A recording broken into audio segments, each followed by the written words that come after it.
Hello everybody, Raddad Cooks here. Welcome back to our series on making the most amazing pizza at home. If you're new to the channel or you haven't seen the rest of the videos in this series, catch up with the class, check them out. Don't forget to hit that notification bell when you subscribe so that way you can find out whenever I come out with a new video. Let's get started.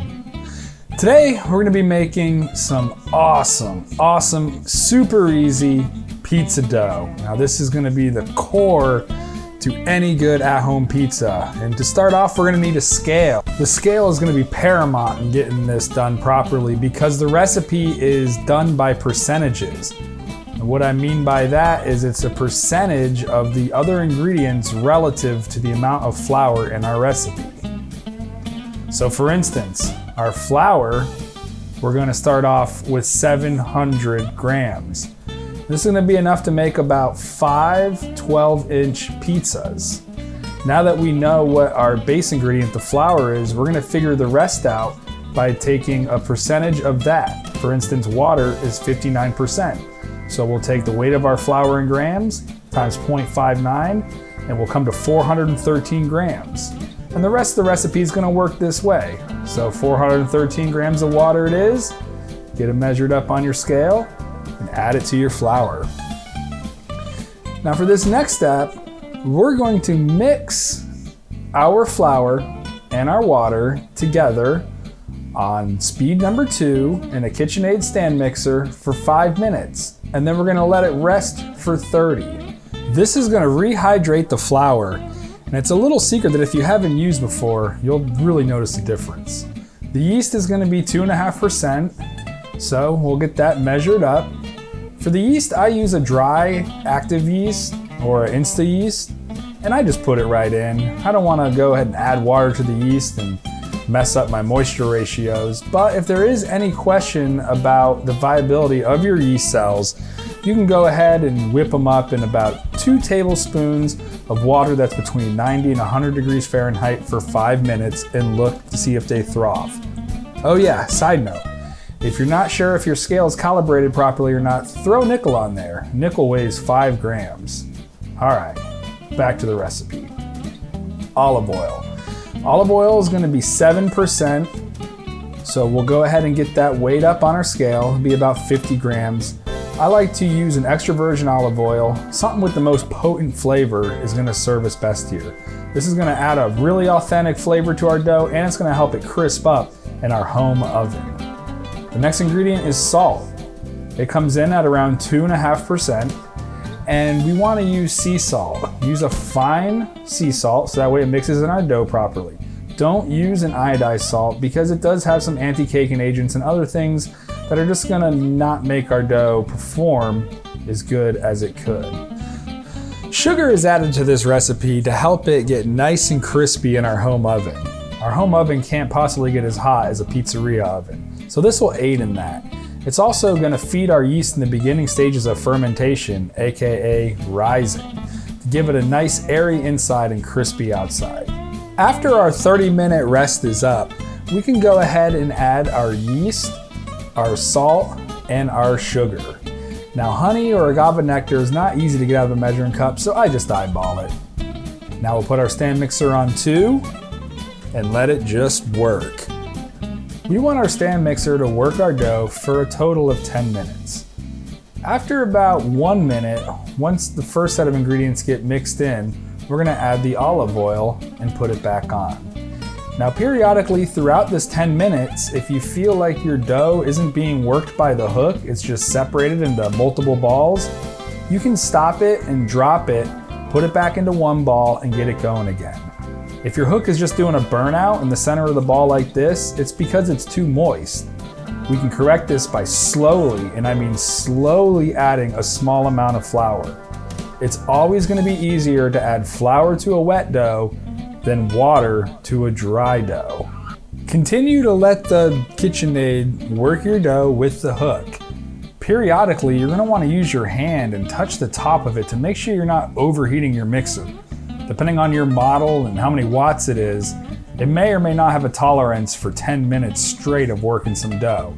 If you do need to stop it, just stop it, but also stop your timer. Let it rest for a minute or two, Fire it back up and get your timer going.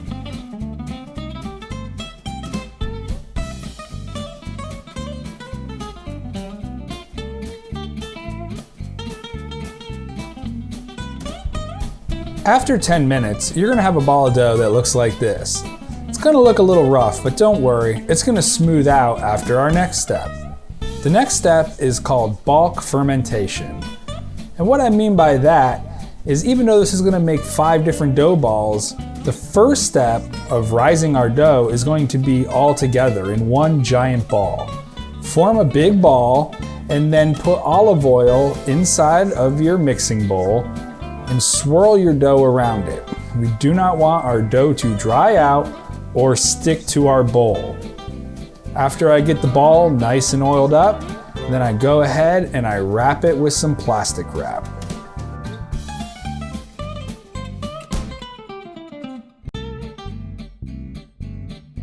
After I get it wrapped with plastic wrap, I also place a bowl on it so I get a nice seal and also keep my animals out of it. This raw dough can be very toxic to animals. Then I put it on the floor by one of my heat vents, because here on the avenue of trees, it's pretty cool around January.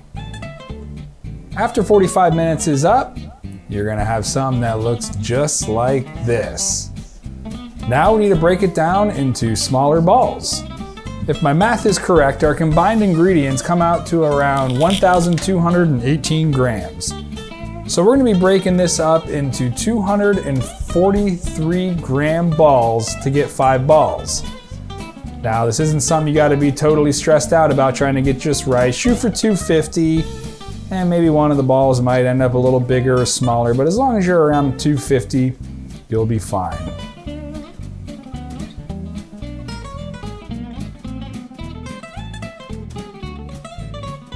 This next part is gonna be one of the more tricky parts if you're new to this.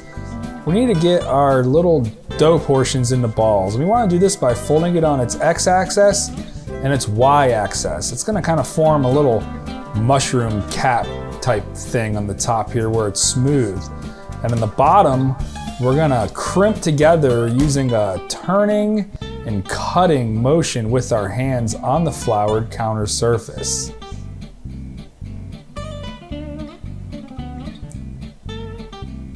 Once we got our bottom seam pressed together, we can just give it a little roll on the counter for good measure, and that's a dough ball. Go ahead and do this with the other 4 balls.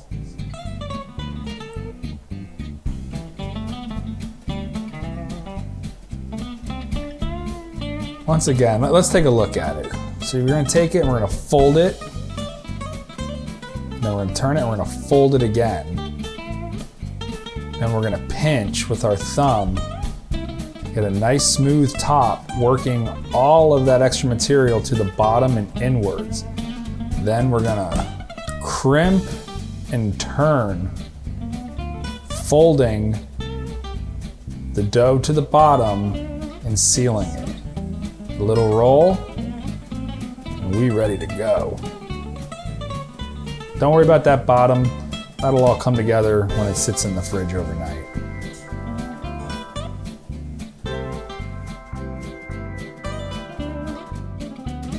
The last thing we gotta do to prepare our dough is get it in the fridge. I like to use a fast food style tray like this. Start off by spraying some oil on it so our balls don't stick, and then place your balls. About 4 balls fits pretty good on one of these trays. Now we're gonna treat it something lovely, rub it down with oil. You gotta treat these balls nice. One day, they're gonna make you a star.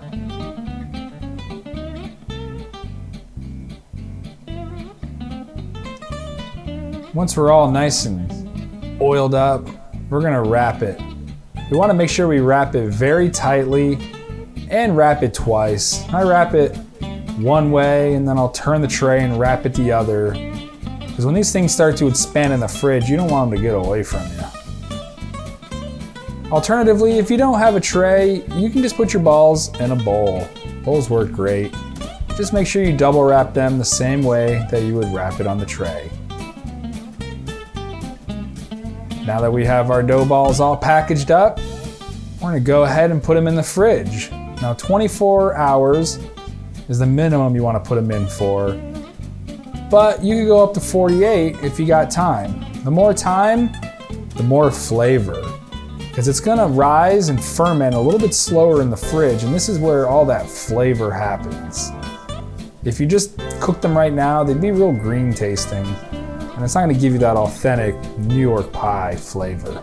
Thank you for tuning in, and I'm glad that you are here to try and get your pizza game up, because nothing is worse than some crappy pizza, whether you order it out or make it at home.